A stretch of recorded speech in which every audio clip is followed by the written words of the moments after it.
dit, Saghir, arrête d'enseigner ce que je t'ai appris. Et il s'est abstenu. Jusqu'à ce qu'il revienne lui dire, tu peux enseigner. Et il s'est mis à enseigner. Et il est revenu lui dire, parce qu'en fait, il nous a raconté que quand il a commencé à enseigner, le mufti, parce que des fois il s'est marié dans la ville où on a grandi, il venait derrière, très beau comme histoire, il venait derrière là où mon père enseignait, il venait derrière pour écouter ce qu'il enseignait sans qu'il le sache. Et un jour, en fait, on lui a dit, mais ton prof, des fois, il vient écouter ce que tu dis. Et il s'est dit, mais là, il faut que je sois davantage sérieux. Et il a continué ainsi. Et ça s'est passé à 3 reprises. Et il s'est arrêté. Jusqu'à ce qu'un jour, il dise aux gens, mais en fait, vous êtes malade. En fait, vous me prenez pour un imbécile. Vous voulez que je maudisse ce que j'ai construit. C'est lui, moi, demain. C'est mon lendemain, c'est lui. Et là, il est venu réunir dans de grandes assemblées des gens et commencer un livre. C'est comme ça que ça se faisait. Tu commences un livre et après tu dis devant tout le monde, Foulan, tu continues là. C'était ça l'ijaz avant que ce soit écrit. Et tu disais, voilà, là c'est l'autorisation donnée. Tu peux enseigner. Donc il commence un livre jusqu'à tel endroit, il fait le muqaddimah, et après il dit aux gens, voilà, c'est moi maintenant lui. Et il le lui a fait à 2-3 reprises dans des assemblées. Je pense qu'il est le seul de tous ses disciples à qui il a fait ça, à ma connaissance. Et c'était des choses assez remarquables. 21 ans de vie qu'ils ont passé ensemble, matin et soir, à apprendre. Et nous, dans le takeaway, tu veux aller, tu as commencé à lire la Fatiha et hop, Riyad al-Salihin, Sahih Bukhari, Muslim, tu sors celui-ci de l'islam, celui-là tu l'admets parce que c'est la religion de papa et maman et tu en fais ce que tu veux. Le paradis c'est maman et papa qui en détiennent les clés et tu sors qui tu veux et tu y admets qui tu veux.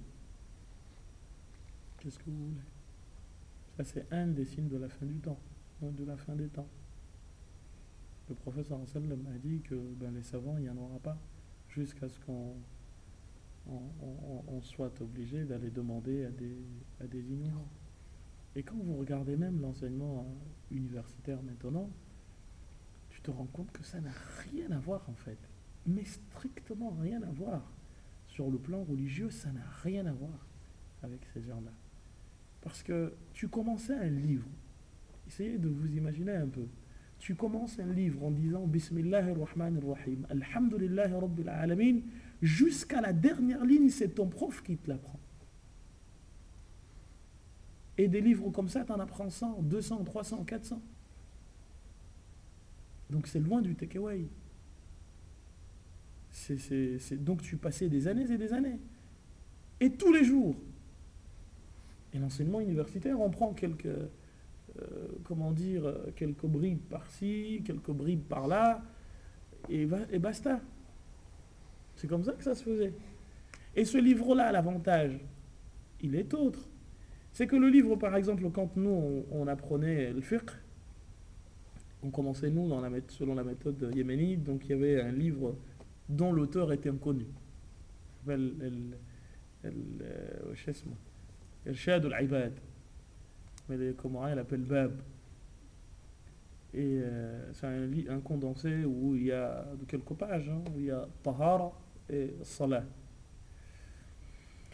Et donc tu lisais ce Irshad al-Ibad, l'Irshad al-Muslimin, pardon. Ce Irshad al-Ibad, c'est le Hajar al-Asqalani. Et ensuite, tu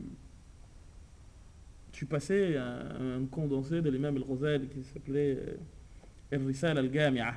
Là-bas, on l'appelait Al-Risala. Donc, tu as d'autres personnes qui vont venir derrière toi, qui vont apprendre ce livre après que tu l'aies appris. Et tu vas écouter. Donc là, tu te fais une révision en plus de celle que tu as faite. Et après, tu montes. Mais il y aura un autre niveau qui viendra, qui lira les deux. Toi, tu montes. Donc après, on faisait le Muqaddim al-Hadramiyya, un des grands Moutoun de Madhhab al-Shafi'i. Après, tu avais, chez nous, il y avait le commentaire de Irshad al-Muslimin, qui s'appelle At-Turyaq al-Nafi' min al-Ama, qui était un commentaire de justement celui-là. Après, tu montais. Donc, il y avait Safinatu Salah ou Safinatu Najah, aussi un des classiques de ça. Et tu montais petit à petit comme ça. Et pendant ce temps, d'autres viennent derrière toi et ensemble, dans une mosquée aussi grande que celle-là, les gens, à peu près une centaine de cents, et on était par classe. Alors, moi, mon groupe c'est Meïn, donc celui qui arrive en premier, il sera celui qui aura l'honneur de partir avec le livre, s'asseoir auprès du shir. Bismillah ar-Rahman ar-Rahim, qala al-mu'allif rahimahullah, c'est même pas toi qui lis. Le shir, il t'explique. Mais on est dans le takeaway, et qu'est-ce que vous voulez? Donc vous vous étonnez, vous vous dites comment il a fait pour... C'est même pas voulu en fait.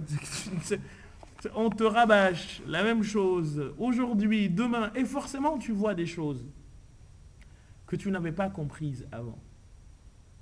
Parce que,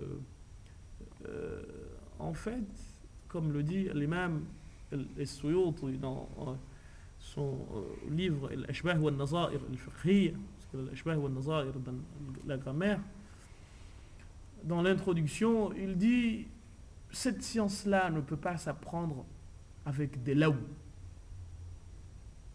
Laou anni. Et si j'avais ou sawfa, je vais, c'est un manfa'ash, أعطي العلم كلك راجيا منه أن يعطيك بعضه. Tu donnes ta totalité à la science en espérant que celle-ci veuille te donner sa moitié. Et nous, on est... Donc, les Suyuti, il dit, c'est pas avec law anni wa sawfa, je vais, et si j'étais, non. Il faut que ton temps entièrement, tu le consacres à cela, dans le but que la science veuille bien te donner une partie de soi. Et c'est pour cette raison qu'on est toujours étonné de voir que des gens viennent, ils restent dans leur coin, ils s'apprennent des choses et ils viennent, يتصدرون الفتية والتدريس دون إجازة ودون شيخ وكذا. On vient, on se met au devant, voilà. Qui t'a appris? Walou, le livre. Ah bon? Et les Chatibi dans le Muwafaqat, il dit Man kana shaykhuhu kitabuhu, celui dont le livre est le maître, ou man kana shaykhuhu kitabahu kanat akhta'uhu, celui dont le maître est le livre, eh bien ses erreurs akthara min sawabihi sont beaucoup plus nombreuses que là où il réussit. هكذا قال الشاطبي في المقدمة في كتابه الموافقات في أصول الشريعة. Donc tu te rends compte que je vous ai dit, هناك عبارة, une phrase que je vous répète souvent, qui est au début d'un livre d'un grand faqih indonésien qui s'appelait Nawawi al-Jawi. C'est tellement savant qu'on l'a appelé le Nawawi del-Jawi. Jawi, c'est Jawa en Indonésie, l'île de Java. Il a écrit un des très beaux tafsirs qui s'appelle Tafsir al-Sawi, donc qui est en fait comme le commentaire de Jalalayn, Jalaluddin al-Mahalli, Jalaluddin al-Suyuti.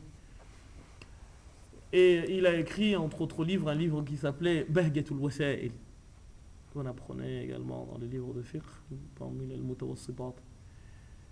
Et il a dit Man laysa lahu shaykhun fa shaykhuhu shaytan. Celui qui n'a pas de shaykh, son cheikh c'est shaytan. Et Chatibi fait dans, je pense, le chapitre 11 de Al-Muwafaqat une très très très bonne introduction à cela quand il dit que la science s'acquiert de 2 à 3 façons, dont ce qu'il a appelé el-mushafaha, le fait que tu entendes le prof parler. Il dit combien d'exemples de situations dans lesquelles tu pensais avoir compris quelque chose et quand tu te trouves devant ton prof, eh bien tu te rends compte que tu étais complètement à côté. Et combien de choses te paraissaient inextricables et te deviennent limpides quand tu te trouves devant ton professeur. Et il dit, la science a toujours été ainsi transmise. Tu la recueilles de celui qui l'a recueilli, de celui qui l'a recueilli, de celui qui l'a recueilli. Le prophète sallallahu alayhi wa sallam, et le prophète l'a recueilli de qui? De Jibril alayhi salam, et Jibril de qui? De Al-Alim al-Akbar, wal-Muallim al-Akbar, subhanahu wa ta'ala. Et c'est comme ça. Et si Dieu voulait, la allamana bidouni oustaz. Il aurait appris même le prophète sallallahu alayhi wa sallam sans qu'il y ait un professeur. Mais il a voulu que, comme dit le Coranien, le Jibril de l'homme soit un homme comme lui. Qu'il a voulu que nous apprenions de quelqu'un qui a appris. Et c'est comme ça. Ibn al-Mubarak, comme je vous dis souvent, a dit, et c'est dans l'introduction de Sahih Muslim, Al-Isnadu min al-Islami, ولولا الإسناد لقال من شاء ما شاء. L'isnad, la chaîne de transmission, ce qu'on appelle le sanad al-muttasil, une chaîne de transmission non interrompue, ila Rasulillah, eh bien c'est ça l'islam. ولولا الإسناد لقال من شاء ما شاء. Et nous été cela, chacun pourrait dire ce qu'il veut. Quand tu fais tafsir, vous vous rappelez quand on fait les cours de tafsir, je vous dis tout le temps, on commence par ما ذهب إليه السلف. وبعدين نضيف إلى ذلك ما قد فتح لنا الله سبحانه وتعالى من معاني القرآن. Nous disons d'abord ce que le salaf a dit et ensuite on rajoute le peu de choses que Dieu nous a permis de comprendre de son livre. Mais je ne veux pas venir aujourd'hui vous dire telle chose avant que je vous ai dit. Les exégèses traditionnelles. Et je me rappelle que, cher Safwa, depuis un bout de temps, je l'avais suivi. Je voudrais que tu me donnes ijaza, ilm al-hadith, etc. Et Mohamed, je sais que tu connais des hadiths par cœur. Mais je ne peux pas te donner ijaza avant que tu aies lu devant moi. Jusqu'à ce que tu lises devant moi ou que je lise devant toi. Parce qu'il y a un legs qu'il faut transmettre. Et ce legs-là, il l'a reçu. Mais il ne peut pas le donner à n'importe qui. Il va le donner comme il l'a reçu à celui à qui. Et les autres shuyukh ont été comme ça. Et nous, on vient, tac, tac, à qui t'a appris? Non, on livre. Et ensuite, ijaz, c'est quoi le sanad? Surtout quand tu es dans ilm al-hadith. Ilm al-hadith, tu parles du prophète sallallahu alayhi wa sallam. Mais qui t'a appris le prophète? El-kitab, man-farj. Quand il dit sallu kama ra'aytumuni usalli, hal al-kitab huwa alladhi yu'allimuka كيف تصلي صلاة تشبه صلاة الرسول صلى الله عليه وسلم وأنت لم تره. Faites la prière comme vous m'avez vu la faire. Le livre va t'apprendre à faire la prière alors qu'il y a des choses que tu ne peux pas. Le livre ne peut pas t'apprendre. Qu'est-ce qu'il vaut?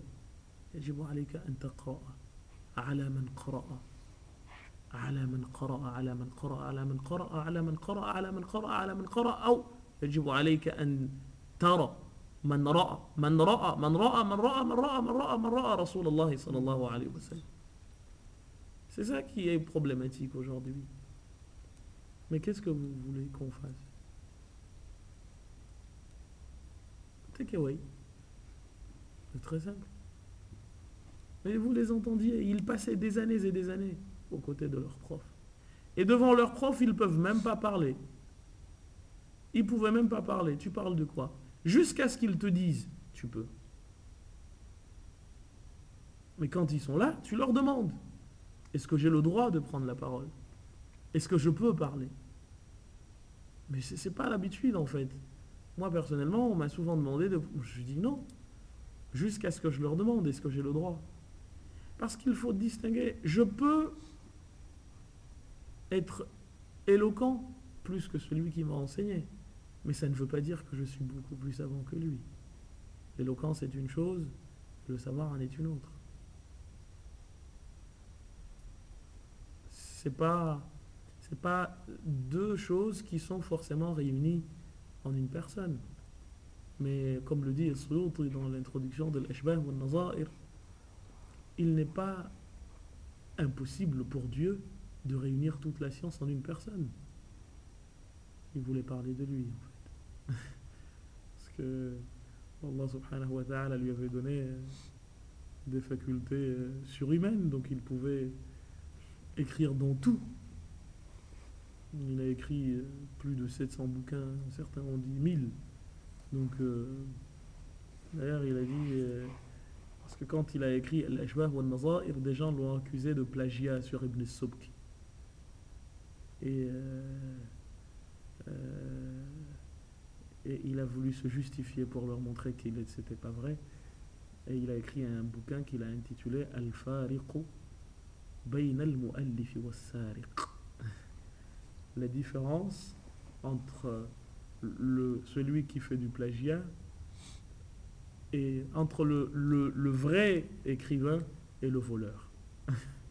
Al-Fariq bayna al-mu'allif wa al-sariq, dans lequel il a expliqué comment il avait écrit. Donc, quand tu parles, mais devant tes profs, de toute façon, ils auront toujours quelque chose à te dire. T'inquiète pas. C'est aussi un bel exercice. Moi, je me rappelle qu'on nous faisait diriger la prière, mais derrière, tu t'en prenais. Hein. T'aurais dû faire ça, t'aurais dû faire ci, t'aurais dû faire ça, t'as lu comme ci, t'as lu comme ça. Comme ça, c'est comme ça. Je me rappelle que le père, dans sa mosquée, quand on est là, il nous mettait devant. Mais après, tu t'en prends plein la figure. Et pourtant, tu te dis, j'ai lu ci, j'ai lu ça, me fâche. Non. Hop, toujours quelque chose. Parce qu'il y a l'expérience qui parle. Je disais au frère Ismaïl Mounir que c'est des gens qui ont lu, par exemple, Minhaj al-Talibin. Si demain je vous fais des cours sur Minhaj al-Talibin d'Al-Nawawi, mais combien de fois ils l'ont lu? Ils ont lu Minhaj al-Talibin avant que je naisse. Et maintenant j'ai 34 ans. Ça veut dire qu'ils l'ont lu combien de fois? Vous imaginez un peu la folie? Ils ont lu Minhaj al-Talibin avant que je naisse. Peut-être 20 ans avant que je naisse. Moi, je suis né. J'ai 34 ans. Eux, ils lisent Minhaj al-Talibin. Ils continuent à le lire. Vous pensez franchement que je vais comprendre Minhaj al-Talibin aussi bien que quelqu'un qui l'a lu plus de 50 ans? C'est une folie. Et c'est malheureusement ce qui se passe. Et tu les entends. Oui, quand tu parles de quelque chose, il faut que tu le maîtrises. Mais en fait, de ce que j'ai dit, tu as compris un bout. Mais il y a 36 000 choses dont je ne t'ai pas parlé et qui m'ont permis de dire ça, mais que tu n'as pas encore vu. Donc avant de te presser à critiquer, cherche. Je me rappelle qu'une fois, j'avais traité dans un cours de Tarawih. Et j'avais dit qu'en fait, Tarawih, ça vient de l'arabe Tarwiha, qui signifie la pause que l'on fait après 4 rak'at. C'est comme ça qu'on l'appelait avant. Et Tarawih, on appelle ça Jam'. Et en arabe, il y a 3 nombres. On a le mufrad, vous avez le singulier, ou le musanna, le duel, ou le gam', et le pluriel. Donc, le gam' ma fawqa ithnayn, ce qui est au-delà de 3. Et si le mot tarwiha, donc 4 rak'at suivi d'une pause, si c'était tarwiha, si c'était 2, donc 2 fois 4, ça ferait quoi? Tarwihatani. Parce qu'en arabe, ani, c'est le signe de duel. Muhammadani, c'est de Muhammad. تضيف إلى الكلمة الألف والنون. Donc سيارة سيارتان. Donc ترويحة ترويحتان. إذن Mais on a dit salat ou tarawih. Salat ou tarawih, donc ça veut dire qu'il y en a plus de deux. Autrement, ça aurait été tarwiha. Et là, les savants ont divergé. Et l'adad, lam yattafiqu alayh. Ils ne se sont pas mis d'accord sur l'adad. Lima? لأن هناك نصوصا وردت عن الرسول صلى الله عليه وسلم وعن الأصحاب تدل على اضطراب هذا العدد. Il y a beaucoup de textes qui montrent en fait que, eh bien, c'est comment dire, le chiffre n'est pas fixe. فمن قال أن العدد الركعات 8, celui qui a dit qu'il y en avait 8, فليتبنى ما روي عن الرسول صلى الله عليه وسلم أنه صلى بالناس 3 مرات صلاة التراويح، خرج عليهم مرة في وش اسمه العصر الأول، il est parti sortir faire la prière avec eux dans la première dizaine une fois, et dans la troisième dizaine 2 fois. الثالث بعد العشرين والخامس بعد العشرين حسب الروايات. Et il a fait 8 ركعات وأضاف إليها كم من الركعات 3. parce que les 11 ركعات الرسول صلى الله عليه وسلم كان يصليها كما أشارت عائشة رضي الله عنها إلى ذلك. Le prophète صلى الله عليه وسلم faisait 11 ركعات tout le temps. Donc eux ils ont dit le mois de Ramadan il en faisait 11, mais les autres ont dit non. Tarawih, ما فيش tarawih في سائر الأشهر. Il n'y a pas de tarawih dans les autres mois. Tarawih, salat khassa li Ramadan. C'est une prière particulière pour le mois de Ramadan. إذن لها ميزة خاصة. Donc tarawih a une particularité. Donc ils te disent les 11, ça c'est tout le temps. Mais tarawih, c'est précis pour le mois de Ramadan. Even c'est plus de 11. Even il faut que ce soit 12, 16, 20. يا سلام. نعم. وهذا ثابت عند مذاهب الإسلام. عمر بن الخطاب لما جمع الناس في مسجد واحد quand il a réuni les gens dans une mosquée في خلافته على كعب أبي بن كعب صلى بهم 20 ركعة. أبي في 20 ركعات. إذن الناس يأتون ثم يتقاتلون. Les gens viennent et ils vont se faire la guerre à cause de ça.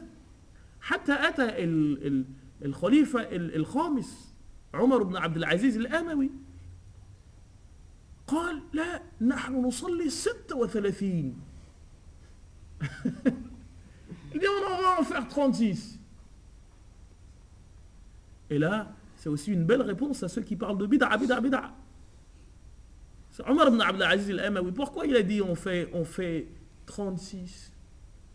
Il a dit quand on fait tarawih à Médine, هناك المعتمرون هم يطوفون بالكعبة 7 أشواط. Il y a ceux qui font Umrah le mois de Ramadan qui font combien de tours autour de la Kaaba? 7. Il s'est dit mais donc tarawih on a dit c'est quoi? C'est une pause après 4 rak'at. Il a dit pour que nous soyons égaux en bien avec ces gens-là, نصلي 8, on en fait 8 التي وردت عن الرسول ثم نضيف إليها كم 28. On va en rajouter 28. Pourquoi? Parce que comme ils font 7, nous prenons 7, nous multiplions par 4 pour que ce soit compensé en tarwiha. Et de 28, on passe à 36. Ya ummat al-Islam. Et qu'est-ce qu'on fait? وهذا ثابت عن عمر بن عبد العزيز الأموي. Et qu'est-ce que vous faites? On va se tuer pour ça? Alors le frère, il y a un frère qui fait un commentaire. Il dit oui mais non, moi j'ai jamais vu ça. Ya salam. Parce que tu ne l'as pas vu, ça n'existe pas. عرفت شيئا وغابت عنك أشياء. Tu as connu une chose et 36 millions d'autres t'ont échappé. À chaque fois que tu apprends quelque chose de nouveau, ben, tu dois te rendre compte que tu étais ignorant.